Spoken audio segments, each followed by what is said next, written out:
안녕하세요. 여러분 만나 뵙게 돼서 너무나 반가운 마음뿐이네요. 먼저 제 소개를 하자면, 저는 충청도에 사는 50대 주부랍니다. 그냥 평범한 아줌마지요. 얼마 전에 우리 동네에 전국 노래자랑 예심이 있었거든요. 워낙에 끼가 다분한 저인지라 당연히 출연하고 싶어서 참가하게 됐는데, 아니 너무 떨어서 그런지 그만 박자를 놓쳐서 떨어지고 말았어요. 나름대로 만반의 준비를 한 건데 떨어져서 너무나 아쉬웠답니다. 어렸을 적부터 제 꿈은 이미자 같은 가수가 되는 게 꿈이었어요. 사실 주현미 노래를 부르며 자라온 저지만 이미자처럼 엘리지의 여왕은 아니더라도 트로트계의 여왕이 되고 싶은 게 바로 저희 꿈이었답니다.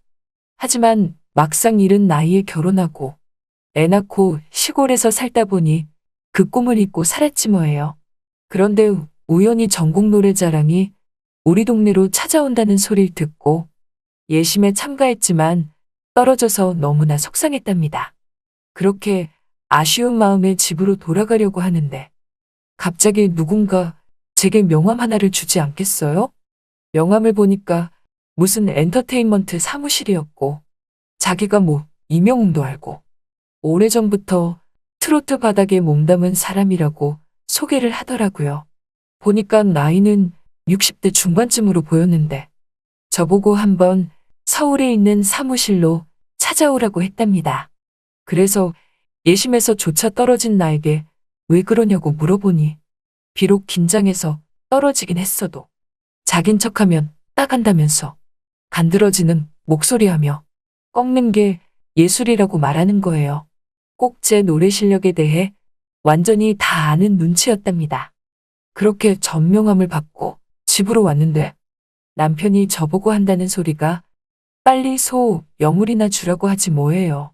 그렇게 평소처럼 시골 바닥에서 소 여물을 주고 있으니 왜 이렇게 속상하던지 안 되겠다 싶어서 호기심에 저번에 받은 명함으로 전화를 해보니 지금 결정 안 하면 내 자리에 다른 사람이 트로트 가수를 준비할 수 있다면서 트로트 가수로 정식 데뷔할 마음 있으면 서둘러서 서울로 빨리 내려오라고 했답니다.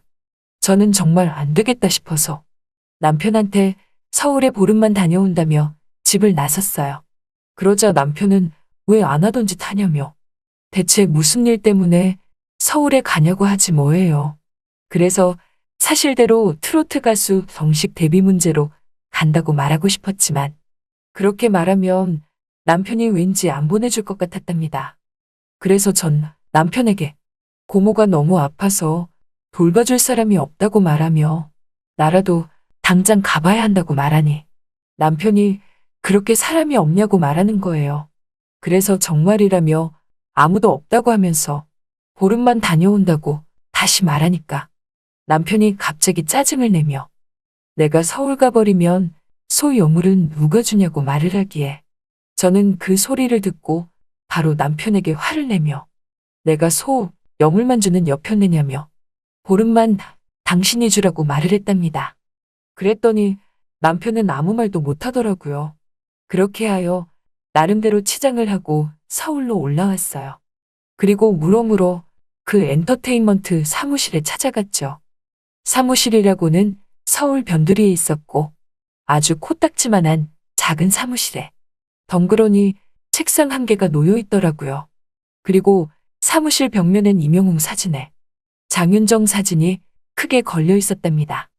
또한 사무실 안쪽에 조그만 문이 하나 있었는데 뒷방 같은 느낌의 문이었답니다. 그런데 더 웃긴 건 제게 명함을 줬던 그 아저씨가 사무실에 앉아 있었는데 아니 무슨 반짝이 의상을 입고 있지 뭐예요? 마치 밤무대라도 나갈 것처럼 말이죠. 그 모습에 피식 웃음이 나왔답니다.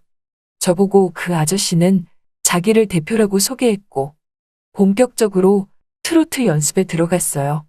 아니 무슨 노래 녹음하는 부스 같은 데는 안 데려가고 그냥 사무실에서 저보고 마이크 하나 없이 노래를 시작해 보라고 하지 뭐예요.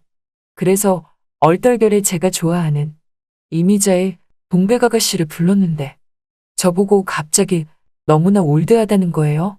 그래서 저는 다시 주현미의 신사동 그 사람을 불렀답니다.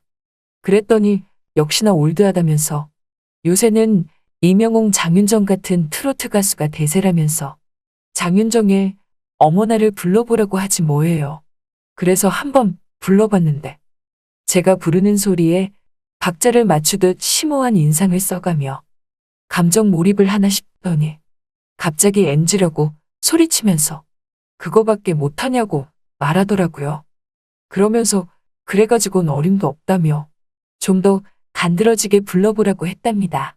그래서 전 그게 잘 안 된다고 말하니 우선 오늘은 여기까지만 하고 지금 당장 일 가야 하니까 어서 차에 타라고 하지 뭐예요. 그래서 어딜 가는 거냐고 물으니 일단 따라와 보라고 했답니다. 그리하여 차를 타긴 탔는데 차가 티코였어요. 요즘 세상에 티코를 타는 사람이 어딨다고.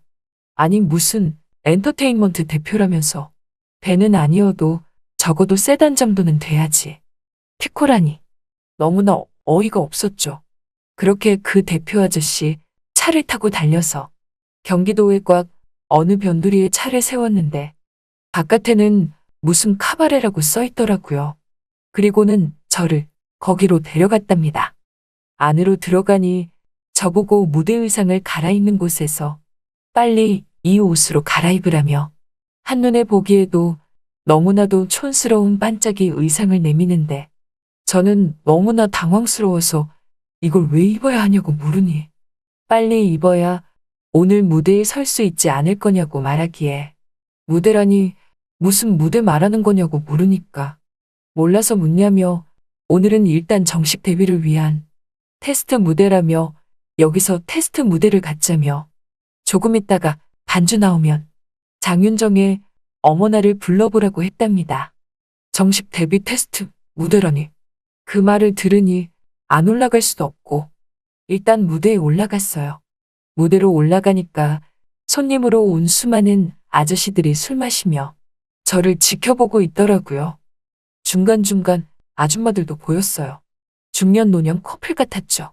그렇게 전 떨리는 마음에 반주가 나오자 장윤정의 어머나를 부르기 시작했는데 순간 박자를 놓쳐서 노래 시작도 제대로 못하고 중간에 가사도 잊어먹고 게다가 삑사리까지 나서 노래는 다 망치게 되었죠. 그랬더니 갑자기 무대 위로 막 사과며 배 땅콩 등 과일 안주와 마른 안주가 날라오기 시작했고 저는 어쩔 줄 몰라 얼굴을 가리며 무대 밖으로 내려왔답니다. 그리고 곧장 무대 뒤로 가서 펑펑 울었어요. 그러자 대표 아저씨가 저보고 그거밖에 못하냐며 아주 야단야단을 치는데 저는 더 서러워서 계속 울었죠. 그랬더니 그 대표 아저씨가 하는 말이 일단 사무실로 돌아가자고 하며 저를 티코에 다시 태우고 사무실로 돌아갔는데 중간에 편의점에 세워서 소주 3병과 과자 몇 봉지를 사더라고요. 그렇게 사무실로 돌아왔답니다. 저는 사무실로 돌아와서도 펑펑 울었어요. 그러자 대표 아저씨는 아까와는 다르게 저보고 처음이라서 그런 거라며 그래도 제가 목소리 하나는 기똥차게 간드러진다고 칭찬을 하지 뭐예요. 하지만 전 이미 많은 사람들로 하여금 상처를 받아서 트로트 가수 데뷔고 뭐고 안 하겠다고 말하며 그냥 때려친다고 말하니 대표 아저씨는 저에게 정식 데뷔 전에 누구나 다 겪는 거라며 아까 오다가 편의점에서 사온 소주를 내밀며 이거 다 마시고 함께 풀어내자고 했답니다. 그리하여 전 대표 아저씨랑 소주를 함께 나눠 마셨어요. 원래 술은 잘 못하지만 너무나 서러운 나머지 소주가 정말 달더라고요. 얼마 후 취하게 됐는데 저도 모르게 대표 아저씨 손에 이끌려 사무실 뒷방으로 같이 들어갔답니다. 여러분이 지금 듣고 계신 채널은 바람난 사연 채널입니다. 다음 날이 되어보니 글쎄 제가 그 뒷방에서 쪽잠을 자고 있지 뭐예요. 그것도 꼭 붙어서 말이죠. 별일은 없던 것 같은데 왜 이렇게 찝찝한 기분이 드는지. 저는 대표 아저씨 몰래 그 방에서 나오려고 하자 대표 아저씨가 그만 내 손을 다시 잡았고 급기야 전술이 덜 깬 상태에서 그렇게 사무실에 아침이 찾아왔는데 대바람부터 갑자기 사무실로 제 또래의 아줌마 한 명이 들어오더라고요. 억양을 보니까 경상도 아줌마 같은데 막 그 대표 아저씨 보고 대체 대비는 언제 시켜주는 거냐며 그 말한 지 2년이 넘었다고 말하지 뭐예요.